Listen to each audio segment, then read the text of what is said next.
الحمد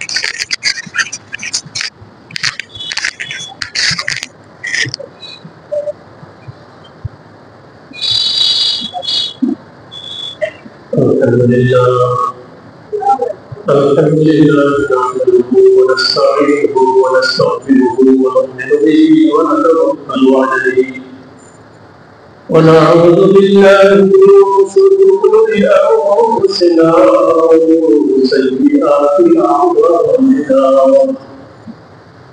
من يهد الله فلا مضل له ومن يضلل فلا هادي له وأشهد أن لا إله إلا الله وحده لا شريك له وأشهد أن سيدنا وسندنا ونبينا وحبيبنا وطبيب قلوبنا ومولانا محمدا عبده ورسوله صلى الله تعالى عليه وعلى آله وأصحابه وبارك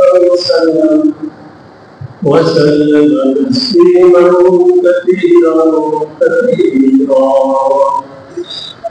أما بعد فأعوذ بالله من الشيطان الرجيم بسم الله الرحمن الرحيم قل إن كنتم تحبون الله فاتبعوني يحببكم الله ويغفر لكم ذنوبكم سبحانك لا علم لنا إلا ما علمتنا إنك أنت العليم الحكيم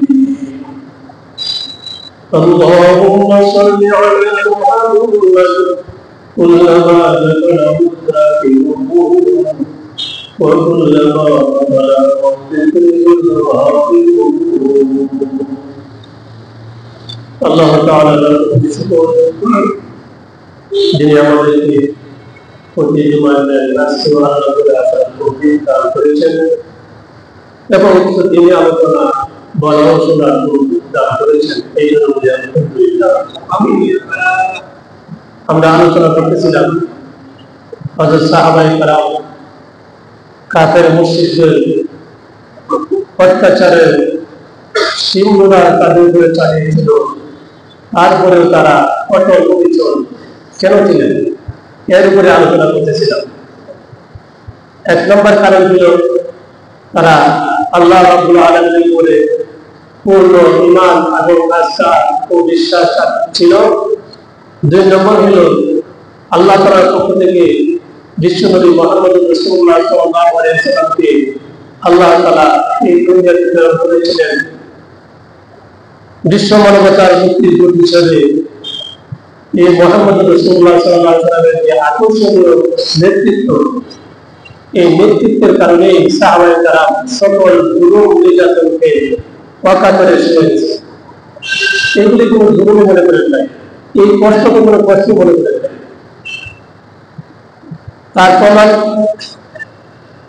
উহুদের ময়দানে আবু দুজানা রাদিয়াল্লাহু তাআলা আনহু উনি আসলেন হুজুর সাল্লাল্লাহু আলাইহি ওয়াসাল্লামের কাছে।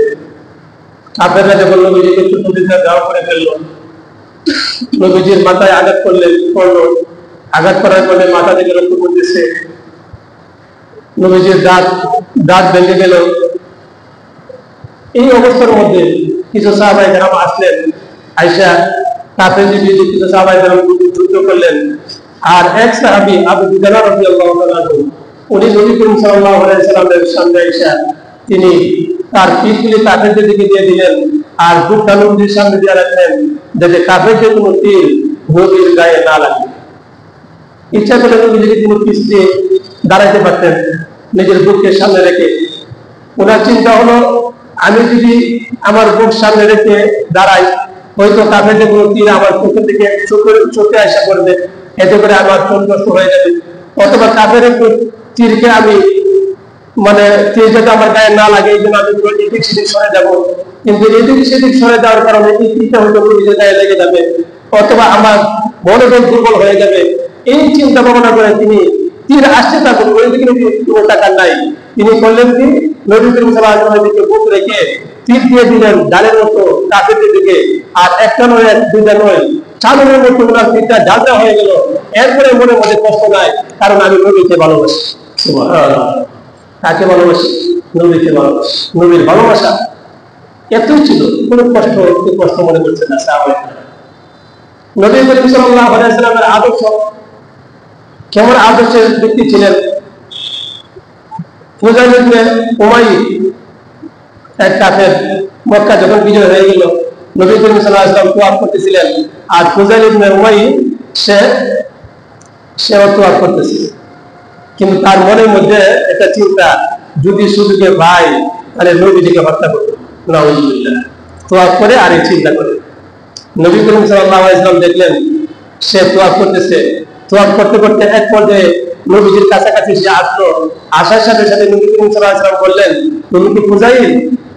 সে তো আশ্চর্য যে আমার নাম নবীজি কিভাবে জানে। এরপরে নবীজি বললেন, তোমার মনে কি করতেছে, মনে মনে কি কল্পনা করতেছো? না হুজুর, তেমন কিছু কল্পনা করি না। নবী করিম সাল্লাল্লাহু আলাইহি ওয়াসাল্লাম বললেন, তোমার মনের মধ্যে যে খারাপ চিন্তা আছে এগুলো মনতে বাদ দেও, এগুলো মনতে বাদ দেও। এই কথা বলে নবী করিম সাল্লাল্লাহু আলাইহি ওয়াসাল্লাম তার বুকের মধ্যে হাত দিলেন। হাত দেওয়ার সাথে সাথে তার মনের মধ্যে যত খারাপ ষড়যন্ত্র আছে সব চলে গেল। সাথে সাথে সে কালিমা পড়ে মুসলমান হয়ে গেল। কিন্তু ইচ্ছা করলে তো নবীজি বলতে পারতেন, সাহাবীকে একে ধরো, এত আমাকে হত্যা করার জন্য মনে হয় আসছে। নবীজি এমন করেন নাই। নবীজির আদর্শ কাফেরদের একটা ছিল সুমামা ইবনে উসাল।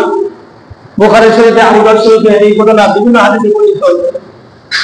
সাহাবায়ে কেরাম তাকে ধরে নিয়ে আসছে। ধরে নিয়ে আসার পরে নবী করিম সাল্লাল্লাহু আলাইহি ওয়াসাল্লাম বললেন যে তাকে মসজিদে নববীর যে পিলার আছে পিলার ছেড়ে বেঁধে দাও। মসজিদে নববীর পিলার ছেড়ে তাকে বেঁধে রাখা হলো। নবী করিম সাল্লাল্লাহু আলাইহি ওয়াসাল্লাম যখন নামাজের জন্য আসলেন মসজিদে, এই সুমামার সামনে দিয়ে নবীজি যান আর জিজ্ঞাসা করলেন, সুমামা কি খবর? সুমামা বললেন, ইন কাতালতা কাতালতা জাযামি, আপনি যদি হত্যা করেন তাহলে আমি আসলে একজন অপরাধী, আমাকে হত্যা করতে পারবেন। আর যদি আপনি মাফ করে দেন তাহলে দেখবেন আমি খুব ভালো মানুষ, সুখে আদায় করতে জানি। আর যদি আপনি মাল চান, ওই চাল তার মাল তুই তো মাসিটা, আর যদি আমার মুক্তিপণ স্বরূপ মাল চাল, সম্পদ চাল, এত টাকা দিলে আমি তোমাকে ছেড়ে দেবো, যা মনে চাই তা চান আমি আপনাকে দিব, তবে আমাকে ছেড়ে দেবে।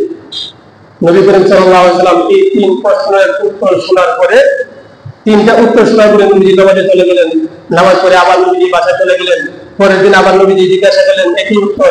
এরপরের দিন নবীজি আবার জিজ্ঞাসা করলেন, একই উত্তর। নবীজি বলেন, সুমামা, সুমামাকে ছেড়ে দাও। নবী করিম সাল্লাল্লাহু আলাইহি ওয়াসাল্লাম বলার সাথে সাথে সাহাবায়ে কেরাম তার হাতের বাঁধনগুলি ছেড়ে দিল। ছেড়ে দেওয়ার পরে সে পার্শ্ববর্তী একটি বাজারের ভিতরে গেল। ওইখানে গিয়ে কুয়ার থেকে পানি তুলে গোসল করলো। গোসল করে নবী করিম সাল্লাল্লাহু আলাইহি ওয়াসাল্লামের সামনে আয়েশা দাঁড়ায় বলল, আশহাদু আল্লা ইলাহা ইল্লাল্লাহ ওয়া আশহাদু আন্না মুহাম্মাদার রাসূলুল্লাহ বলে মুসলমান হয়ে গেল। নবীজি কেন বেঁধে রেখেছিলেন? তার কারণ কি ছিল? এখানে দেখা লেখে যে নবী করিম সাল্লাল্লাহু আলাইহি ওয়াসাল্লাম তাকে বেঁধে রেখেছিলেন মুসলমানদের মসজিদের সামনে, মুসলমানদের আদর্শ, মুসলমানদের চরিত্র, মুসলমানদের আখলাকের বাস্তবায়ন দেখার জন্য নবীজি তাকে বেঁধে রেখেছিলেন। যখন মুসলমানদের এত সুন্দর আদর্শ এমন এত সুন্দর চরিত্র দেখলো, দেখার পরে সে ইসলামের প্রতি আকৃষ্ট হয়ে গেল। আকৃষ্ট হওয়ার সাথে সাথে নবীজি এই কথা বুঝতে পারলেন, সে ইসলামের প্রতি আকৃষ্ট হয়েছে। নবীজি এই কথা বুঝতে পারলেন যে এই লোকটাকে মেরে ফেললে তো শেষই, এই লোকের কাছে টাকা আনলে সে তো তার আত্মশুদ্ধি হলো না। কিন্তু নবীজি তার যে প্রেসক্রিপশন করলেন, তার আত্মশুদ্ধির যে ব্যবস্থা করলেন, সেই ব্যবস্থাটা নবীজি সফল। আর সফল হওয়ার